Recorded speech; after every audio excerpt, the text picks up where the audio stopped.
Very good morning, students. With this video, we are just starting the osteology part of the thoracic region. First, we will learn about the vertebral column or spine. Okay, so the vertebral column is sometimes also called as spine. We will learn the formation of the spine and its osteological aspect of the spine in this video, and then we will go to the individual vertebrae in different regions. Since we are now on the thoracic region, so first we will learn after this vertebral column video the thoracic vertebrae. Okay, so let us come to the first video on the osteology of the thoracic region. It is the vertebral column or spine.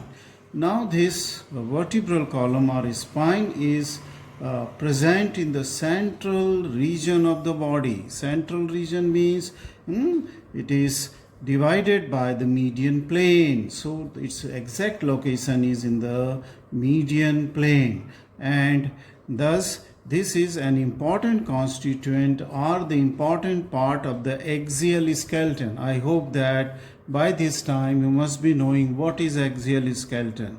Axial skeleton means the skull and the vertebral column or spine, then the ribs, sternum. Okay, it includes the ribs and sternum also. So these are the parts of the vertebral, I would say the axial skeleton. Now let us see is vertebral column from where to where it extend. Okay, so let us see the extent of the vertebral column. It extend from the base of the skull. Okay, it extend and goes right up to the tip of the coccyx. So throughout the column is very lengthy, and it is around 70 centimeter in length. Okay, especially in adult. Okay, adult male, it is 70 centimeter in length.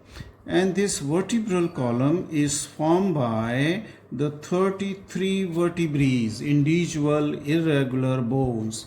They are called as vertebra, and these many 33 vertebrae, they join with each other by successive articulations or intervertebral joints.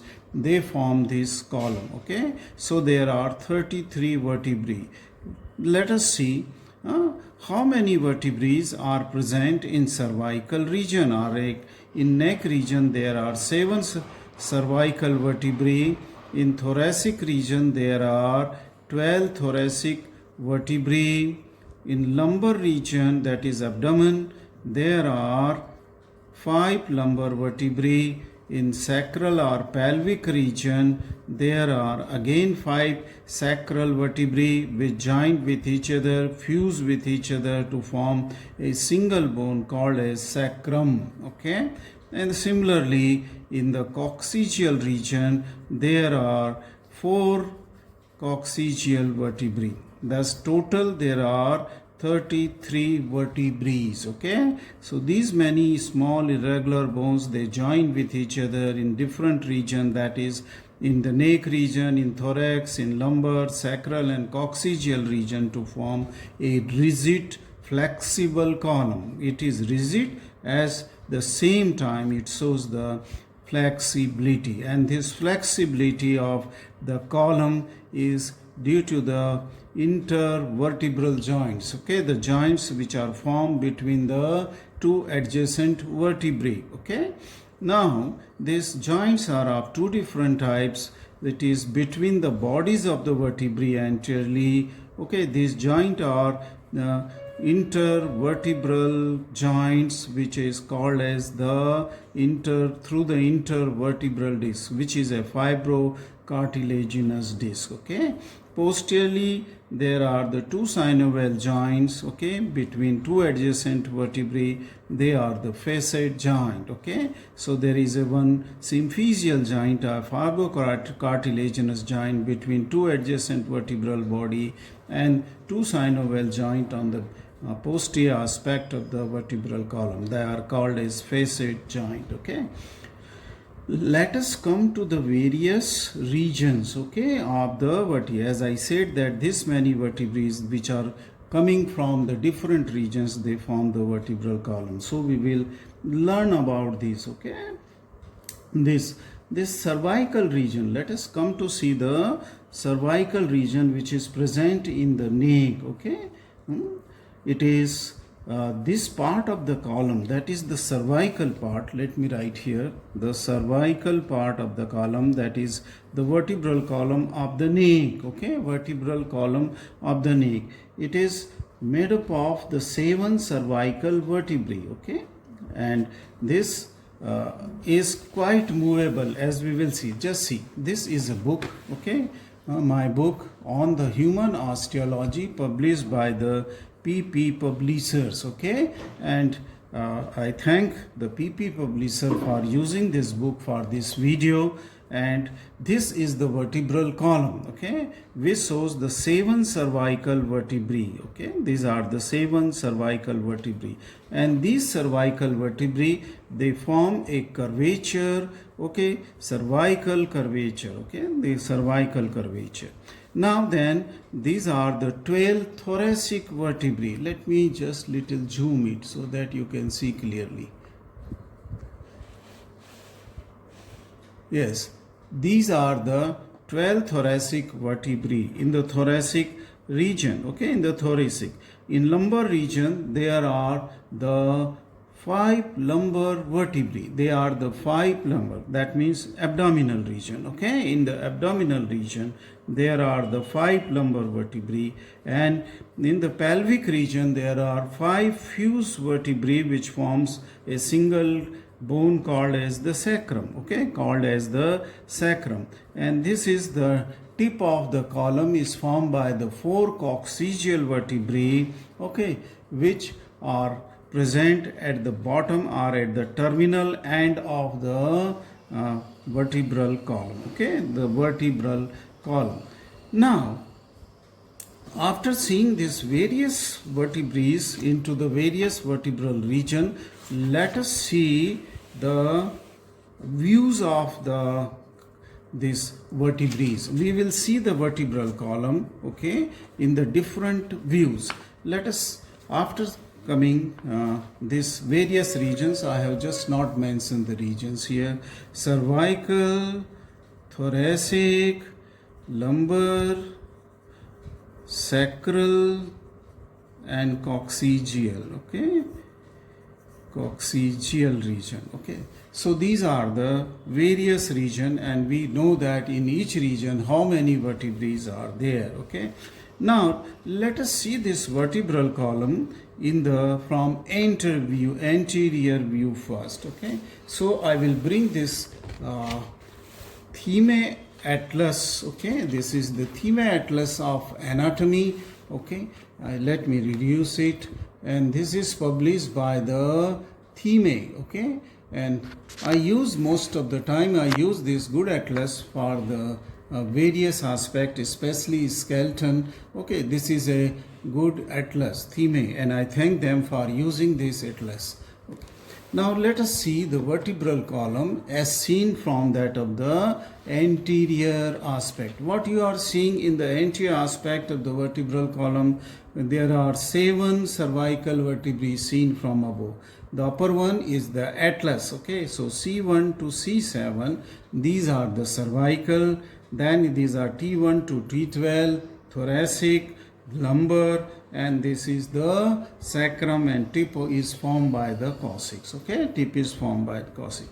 One thing which you can note here, by seeing the vertebral column from anterior aspect, you can just watch your vertebral column present in dissection hall or in your demonstration class. Just see it from the anterior aspect, and you will realize that the size of the vertebral body keeps on increasing as you go down, okay. That means from cervical to the sacral, L5. C1 to L5, it is constantly increasing, and this is due to the fact that since vertebral column is involved in the load transmission of the body to the 2 lower limbs and then to the 2 foot This vertebral column is sustaining a lot of the weight. As we go down, more and more weight is coming onto the vertebral column, okay? Because the cervical will carry the load of only the head, while the thoracic will carry the load of the head, neck and the upper trunk, and lumbar will carry the load of the upper part of the body. So each segmental level of these vertebrae, some new load will be added, and this is reason that the bodies, they are increasing in their size because they have to sustain more and more weight. That thing you should note in the when you are watching the vertebral column from anterior aspect. Then again you should also see that in between the vertebral bodies, these are the joint between the two adjacent vertebrae. They are called as the intervertebral disc. These are symphysial joint formed by the fibrocartilaginous disc, okay? And about 1/4 of the total length from C1 to L5 is formed by the thickness of this intervertebral disc, are the joints between the two adjacent vertebral body, okay? Adjacent vertebral body. So these two facts you should note when you are observing the vertebral column from anterior aspect. Let us see now the vertebral column from that of the lateral side first, and then I will come to the posterior side. See this. This is the vertebral column as seen from the posterior side. What you are seeing is striking feature when you see the vertebral column from lateral side. It is not a straight column, okay? This is the first thing which it should come to your mind, is that it is not a straight column, and this is a curvy linear column. That means it is showing the many curvature in the whole length right up to the coccyx. From C1 to coccyx, many curvatures are there. For example, here in cervical region, there is a curvature which is convex forward. This is the anterior aspect. And then in the thoracic region, the curvature is concave forward, T1 to T12.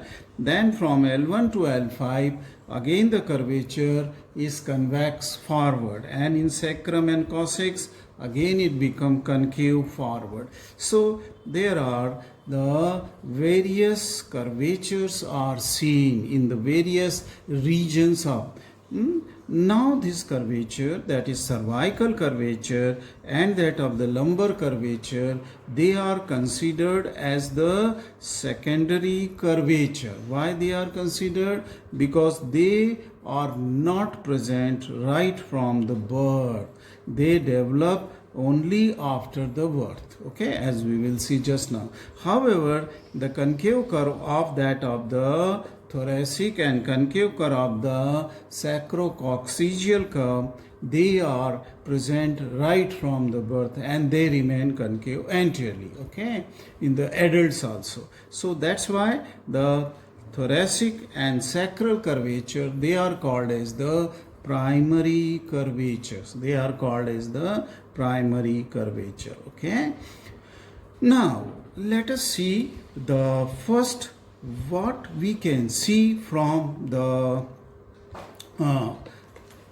vertebral column from posterior aspect. If you see the vertebral column from the posterior aspect, then you can see that the posterior aspect is formed by the structures. Let us see in thoracic where it is more clear. You can see there are transverse process most laterally, then these flat bones are present, okay, on either side of the midline, which are called as laminae, okay, and then there are the projections in the midline which are called as the spinous process. Now this laminae, they are forming the joint, okay, with the neighboring vertebrae, laminae of the neighboring vertebrae at the joint called as the facet joint, okay. So this articular process, which are called as in the facet joint, they will form a synovial joint with each other. Okay, so there are the two synovial joint, and as we have seen from anterior aspect, there is an intervertebral disc, which is the fibrocartilaginous joint between the body. Okay, so these are the structure. Now these bony structures which you have seen here, they are very well supported by ligaments. Okay, strong ligaments bind this adjacent vertebral, okay, to form a rigid and firm joint. Rigid, but at the same time, this will also show some flexibility or movements between the adjacent vertebrae. Why these movements are seen? Because the intervertebral disc, okay, which is between the two adjacent body, and the facet joint, which are on the posterior aspect, they allow some movement between two adjacent vertebrae. Okay, the joints between two adjacent vertebrae. Okay, and then the successive movement, if you add, okay, becomes quite considerable. Okay, we will just learn about it, but before that I will tell you the various curvatures which are formed. As we have seen, some are primary and some are secondary curvature. From my book I will tell you about these curvatures. Okay, let us see these curvatures. These curves of the vertebral column, as I said, okay, when the fetus is of only 2 months of age, there is a single concave curve vertebral column, and it resembles to that of a curve or vertebral spine of a fish. Okay, now the fetus floats inside the amniotic cavity, and it resembles to that of the fish. Then if you will see the curvature in newborn, okay, newborn, there you can see again the curvature is here. Okay, and these are the thoracic and sacral curve, which are concave forward. When the child start holding the neck, okay, then a curve will appear in the cervical region, which was concave forward. Now this cervical curve, because of the holding of the neck, will become convex forward. So this is the cervical curve, is the secondary curve which appears, okay, after holding of the neck after few months, say about 6 to 8 months, when child holds his neck very properly, there is a cervical appearance of the cervical convex curve. And when child start walking, then the lumbar curve appears, which is convex forward. So both curves, secondary curve, cervical and lumbar, they are convex forward curvature, and they appear due to the adaptation of the function in neck holding function. Okay, and then the walking function leads to the formation of the cervical and lumbar curvature, respectively, some cervical. And so this is how a child will have the development of the two secondary curvatures, that is cervical and lumbar. Rest of the curve will remain concave forward. Now this is said to be a recapitulation of evolutionary process. When in animal kingdom the fish, they swim in water, so our fetus swimming in amniotic cavity will also show the same curve. When a child will start walking, okay, I mean to say start sitting, the cervical curve will appear, and when it will start, I mean to say crawling on its four, okay, about few months, okay, the child after 9-10 months, okay, then it resembles to that of an quadruped's animal, okay, when he is walking in full. And then when after a year and a half age, when he will become will acquire an erect posture, then the lumbar curvature will appear. This is said to be the recapitulation of the ontogenic process. So the phylogeny, that is evolutionary development, is recapitulated during the embryological development, which continues even after birth. Okay, that I wanted to tell you. Okay, I wanted to tell you. Okay, let us come now to the ligaments of vertebral column, which are the important. As I said that ligament forms an important aspect of the vertebral column because they join to the individual vertebrae with each other and thus provide the strength and firmness. Okay, so I'm going now to the ligaments. There are many ligaments, okay, which will join. Let us come to see the ligaments which are binding to that of the vertebral bodies first. Okay, again from the theme atlas I can show you these ligaments.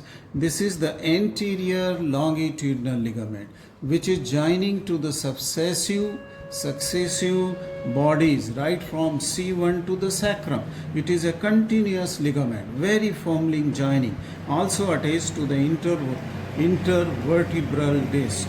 Okay, now this is anterior longitudinal ligament. Let me write here anterior. So first ligament will be the anterior longitudinal ligament, and there will be then on the posterior aspect of the body the posterior longitudinal ligament. It will be the posterior longitudinal ligament. So there will be, you can see if you here, this is the posterior longitudinal ligament is here on the posterior aspect of the body, which I will show you in the posterior element, that is the neural arch and other structures are removed after cutting pedicles, so you can see a continuous posterior longitudinal ligament which is also attached on posterior aspect of the intervertebral disc. So these were the two important longitudinal ligaments. Then let us come to the ligaments which are on the posterior vertebral arch segment.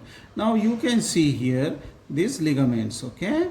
These ligaments are joining the spine. See these spines, okay. These are between the adjacent spine, so they are called as interspinous ligament. And then there is a ligament which join the tip of the spine with each other, and this is called as the supraspinous ligament. So interspinous, and then on the tip on posterior aspect of various supraspinous. So there are interspinous, okay, between spine, interspinous and supraspinous, which are connecting the posterior aspect of the vertebral column. Now then there are the ligaments which are just connecting the two adjacent transverse process. See this intertransverse ligament. So I will show you here the intertransverse ligament. Supraspinous, now then intertransverse, between two transverse process ligaments. Intertransverse ligament. I will show you the intertransverse ligament here also. See this. Again the posterior elements are here intact. The bodies are now removed, so you can see this between the tip of the transverse process, and these are the intertransverse ligament, okay, between joining the two adjacent transverse process. And lastly, an important ligament is present which is joining the laminae of two adjacent vertebrae. Okay, you know the lamina, I told you that flat bone onto the posterior aspect was called as the lamina, okay, and the adjacent laminae, they join to each other, and that is called as the ligamentum flavum. Okay, you can see in this diagram also, this is one laminae, this is another lamina, and in between two, this is the interspinous ligament. You can see better here. Okay, after removal of the body, we are sitting inside the vertebral canal and then seeing the posterior aspect, and in the posterior aspect you can see these are the ligamentum flavum. Thus the adjacent vertebrae which are forming the vertebral column, they are very firmly attached to each other, very strongly. Okay, some ligament they extend throughout the vertebral column, for example anterior and posterior longitudinal ligament, and some are joining the adjacent part of the For example, interspinous and supraspinous and intertransverse ligament, okay, and ligamentum flavum. They are joining to each other, okay.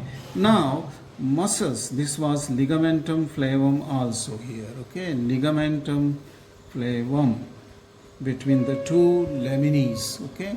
Now muscles of vertebral column are different in different region. Here, for example, in the posterior part it is erectory, spiny. In thoracic part there will be different muscles on the anterior aspect of the column, and then in the cervical part there are the different muscles are there, and but these muscles, they are also forming, they are joining to the neighboring vertebrae, okay, firmly giving the support or stability to that of the vertebral column. Let us come to the movements occurring at the vertebral columns, okay.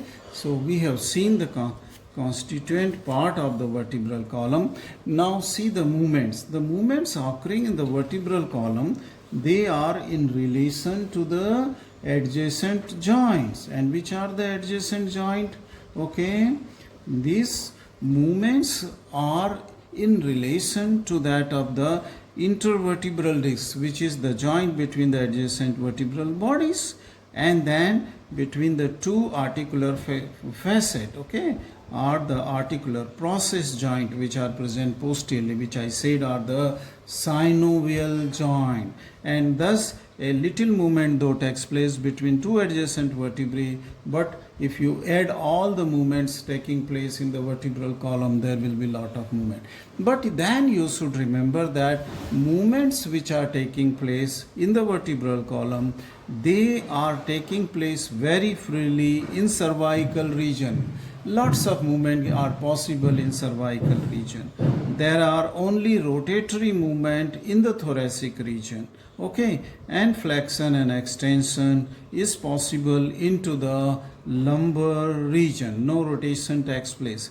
But in the cervical, I am saying the sacral and coccygeal region, okay, movements are not possible because they are fused vertebrae, okay. Even in thoracic region where the rib cage is attached, only limited rotation movement are possible.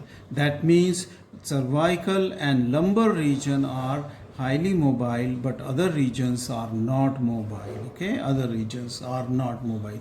Let us see what are the movements which takes place at the intervertebral joint and true synovial facet joint, okay. Now this is flexion. First is flexion, second is extension. So flexion, that means flexion means forward bending, extension means it is the backward bending, and then lateral flexion, that means sideward bending, when you bend on the side, and lastly it is rotation which is possible, okay. You rotate or twist onto the right side or to the left twisting, okay. These are the various movement possible into the vertebral column at certain regions only, okay, at certain. That means I said as cervical and lumbar region are more mobile as compared to the thoracic region, okay, thoracic region, and no movement is possible in the sacral region, okay, sacral region. So these were movement. I will show you a diagram of these movement, that is flexion, extension, lateral flexion and rotation. Just see this. This is a diagram which shows the various, this is flexion, this is extension, this is the lateral flexion or lateral bending, and this is the rotation or twisting, okay, rotation or twisting. Here it is the right lateral rotation, and if you will go to the opposite side, it will be the left lateral rotation. Let us see this diagram which I forgot to show you at the time of the attachment of ligament. These are the various ligaments which are shown here in green color. This is anterior longitudinal, this is posterior longitudinal on posterior side of the body. Then in between the transverse, intertransverse, in between the laminae, This is the ligamentum flavum. In between the spinous process, interspinous, and at the tip of the spine, it is supraspinous ligament. So you can draw this diagram and show the various ligaments which are attached to a vertebrae, okay, with that of the adjacent vertebrae, okay. Now let us come to the functions of the vertebral column. You think which is the most important functions of the vertebral column? The most important function is the weight bearing, okay. It is the weight, because the load of the body goes through this vertebral column only, okay. It goes through the vertebral column. So first important function of the column is the load transmission, right? Now, second important function is that it supports the head, okay, skull, okay, and then various movements of the head are possible at its junction with the first and second cervical vertebrae, side to side movement and the noding movements, okay, that the flexion and extension and side to side rotations are possible of the skull because it articulates with the C1 and C2 cervical vertebrae. At the same time, all the weight of the head is transmitted, so head is being supported by the vertebral column. Now this vertebral column also forms a vertebral canal, and through this vertebral canal passes the spinal cord and meninges. So it provides the protection to the spinal cord. It provides the protection to the spinal cord. And then in the thoracic region, it gives attachment to the ribs and muscles of the back, okay, of the back. So the thoracic region, the rib cage is formed, which is helpful in the respiration, okay. Rib cage is helpful in respiration as well as for the protection of the lung and that of the heart present in the thoracic cage present. But the most important function is the protection of spinal cord in the vertebral canal, and still more important than this is that of the load transmission, okay, through the vertebral column, okay. So these are the various functions of. Let us come to the clinical anatomy, and when we see the clinical anatomy, some of the abnormalities of the vertebral column are associated with the abnormal curvature. We have seen various curves in the lateral aspect of the vertebral column. Now, the most important one of this is the kyphosis. Kyphosis means when there is an excessive curvature of the thoracic region. That means concavity of the thoracic column increases, okay. It increases in thoracic. See this diagram. This will show the kyphosis, okay. See this, where there is an excessive curvature of the thoracic column, so that a person, especially in old age, you must have seen it bends forward. The person bends forward. That is called as the kyphosis. Okay, this is mostly associated with the old age. Then lordosis, and this lordosis means where the curvature, lumbar curvature increases more of the lumbar curvature. That is called as lordosis, which also usually occurs at the time when a lady is pregnant, okay.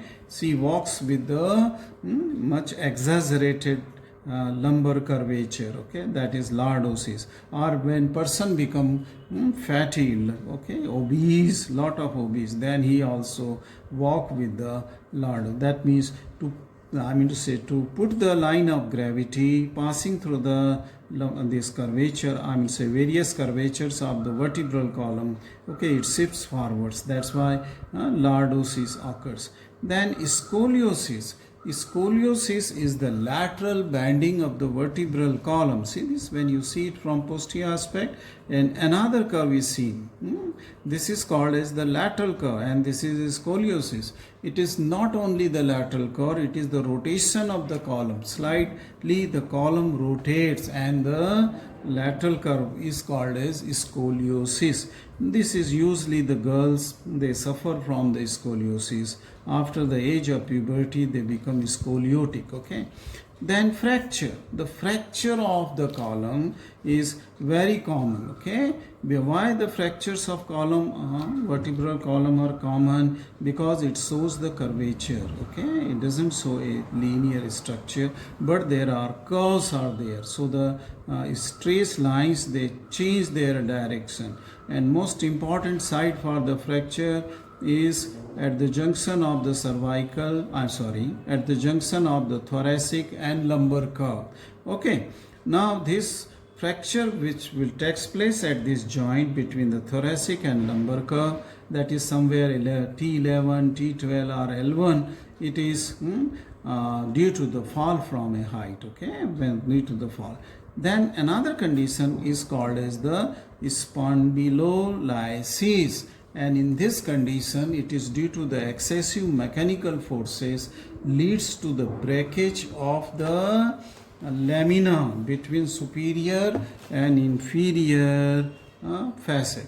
See this from posterior spine, superior articular process, inferior articular process, and then you are seeing a break which takes place in the lamina between these two articular process, and this is due to the mechanical exaggerated force in a person. Okay, this breakage will take place, and interisthmus breakage or interarticular breakage as it is called. Sometime it may take place at one side, and other time it takes place at both the sides. Okay, and this condition is called as spondylolysis. Okay, spondylolysis.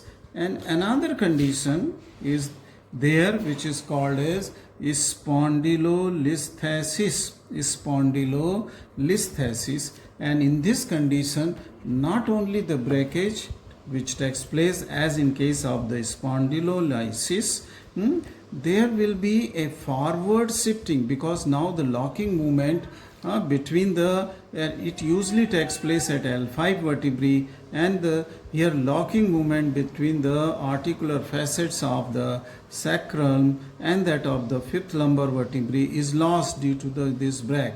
And once this break has taken place between the interarticular isthmus between the superior and inferior articular facet, then the body will shift forward. Okay, and when the body shifts forward, it moves forward along with the forward bulge or shifting of the intervertebral disc, while that of the lower articular facet will remain in its position. And this condition, when shifting takes place of L5 vertebrae, this condition is called as spondylolisthesis. It's common in old age. Okay, and in some of the vertebral column where mechanical forces are not going normally. And lastly, in clinical anatomy, I can say it is tuberculosis of spine. The vertebral body, they are made up of the spongy bone, and here the infection of tuberculosis is very common, and this infection of tuberculosis leads to the destruction of the bone. Okay, and the vertebral body, in this vertebral body, due to destruction of the spongy bone of the body, there accumulates the pus, and then the body is not serving its purpose of transmission of, so it gets collapsed. Okay, it gets collapsed. This is the tuberculosis of the spine. Now this completes a video on to the spine or the vertebral column. Okay, thank you very much for watching this video.